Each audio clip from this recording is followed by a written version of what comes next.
we all have to realize this too, is our own whys. Every one of us have a unique why or a unique lack of why. And this is what I want to talk to you about is the why is if you found your why, if you've got back to this place, then you understand the uniqueness of your why and your purpose. Also, the things that have been done to you leading up to this that may have distracted you or just completely destroyed your why is a unique path too. No one's looks identically the same.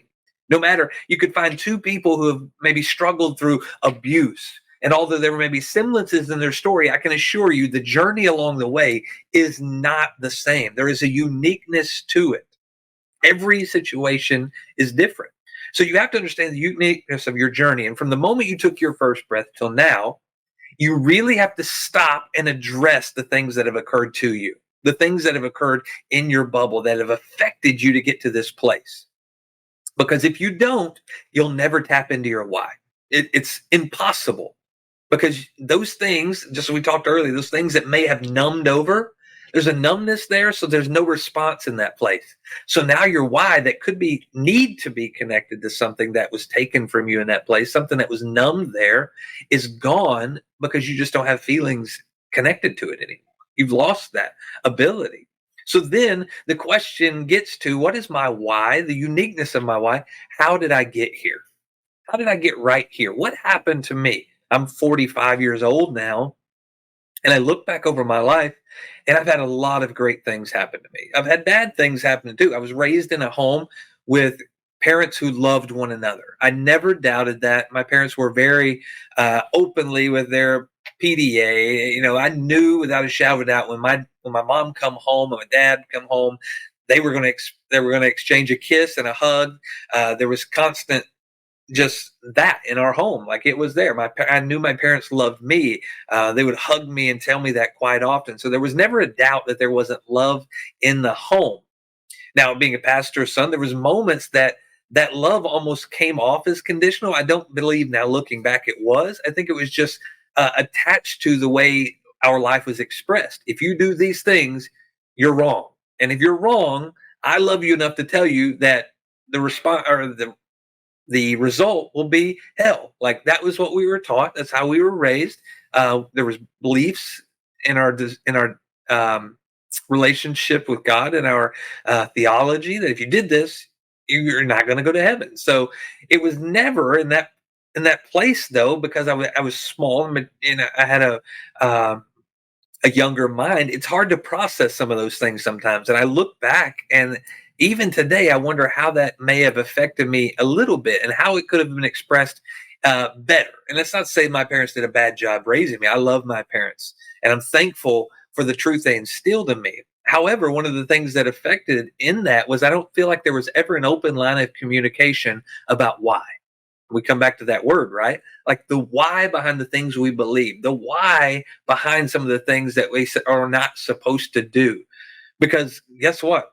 Because there was no open conversation about the why, about what could occur if we did those things, it took me a lot longer than most. But when I hit 22, I really began to sow my wild oats and do these things that I'd been told not to do because I never understood the why. And through time, I understood the why.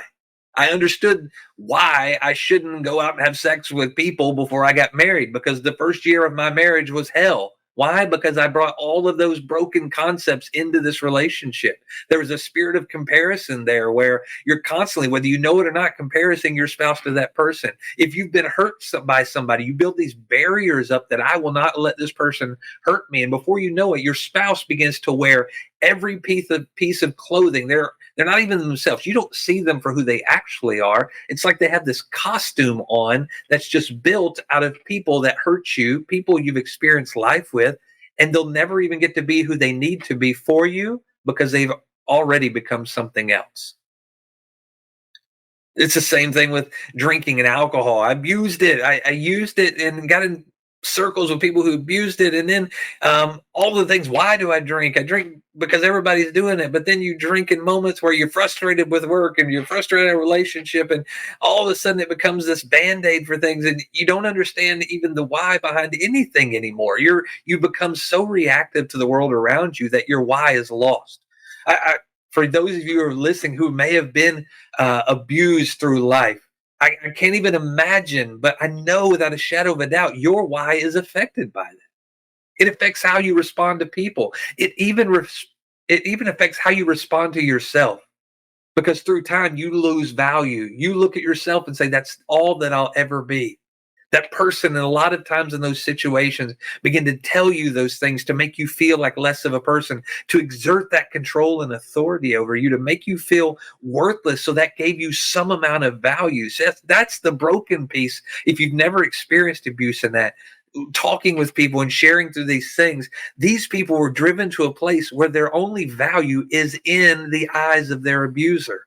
That's why many bounce from man or woman or relationship time and time again and end up in the same place because their value is now assigned or tied to or connected to or controlled by history of abuse. How do I get here? See, there's a journey that a lot of times we didn't have any control of in our earlier years. And now, as an adult, sometimes we still don't have control of it because we're still operating off a broken model. We're still operating off broken decisions.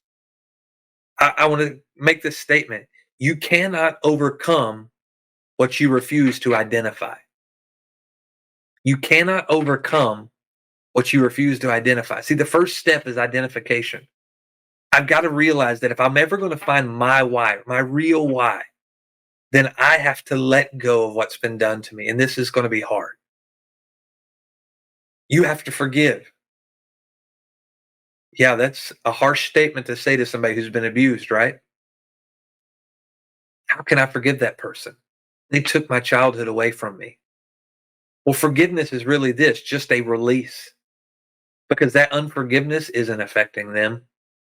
Many of those people are passed away, gone on, have no ability to affect you physically anymore, but they're still affecting you mentally. They're still affecting you spiritually. They're still affecting your why, because that unforgiveness that you have in your heart prompts a response and a reaction to you, to those around you, and even to a person who may not be in this world anymore. So identifying it prompts a decision in your life. Will I allow this to affect everything I do beyond here? Or is it my turn to step out of this? Is it my turn to get away from that moment for the rest of my life? So where did I come from? How did I get here? The second question is, where am I going? See, this is the place too where we can get stuck, is in the world of success, the world of business. We look around and we can miss what our actual why is because we begin to compare what we think success is with successful people.